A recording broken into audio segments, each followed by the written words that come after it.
జై శ్రీరామ్. శ్రీరామనవమి వచ్చేస్తుంది కదండి.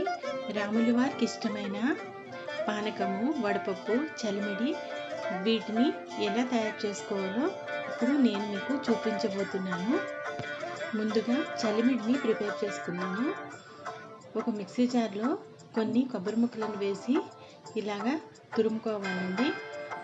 తర్వాత ముందుగానే ఒక కప్పు బియ్యాన్ని బాగా 2-3 సార్లు కడిగి మనం నానబెట్టుకోవాలి. ఇది 2-3 అవర్స్ నానితే సరిపోతుంది. దీన్ని బాగా వడగట్టుకొని మిక్సీ జార్లో వేసి మనం తడి బియ్యపు పిండిని తయారు చేసుకోవాలి. ఇదిగోండి, మిక్సీలో వేసాక ఇలా పిండి వచ్చింది.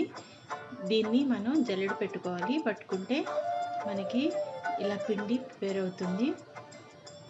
ఇప్పుడు దీంట్లో ఒక పావు కప్పు బెల్లాన్ని, కొంచెం యాలకుల పొడిని,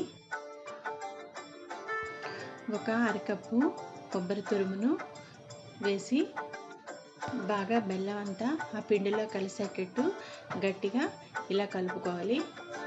కలుపుకున్నాక దాంట్లో ఒక స్పూను నెయ్యిని వేసుకొని మనం చలిమిడిని ప్రిపేర్ చేసుకోవాలి. ఈ తడికే మనకి చలిమిడి ప్రిపేర్ అవుతుందండి. సపరేట్గా మిల్క్ కానీ వాటర్ కానీ వేయక్కర్లేదు. చలిమిడి ప్రిపేర్ అయిపోయింది. ఇప్పుడు ఒక 2 స్పూన్స్ వడపప్పుని 2-3 సార్లు కడిగి మనం నానబెట్టుకోవాలి. ఒక అరగంట నానితే సరిపోతుంది. దాన్ని బాగా మళ్ళీ కడిగి ఇలా ఒక గిన్నెలోకి తీసుకోవాలి. తీసుకొని దాంట్లో ఒక 2 స్పూన్స్ పైన కొబ్బరి కూర వేసుకోవాలి. తర్వాత చిన్న బెల్లం ముక్కను కూడా పెట్టుకోవాలి. ఈ వడపప్పు కూడా ప్రిపేర్ అయిపోయింది.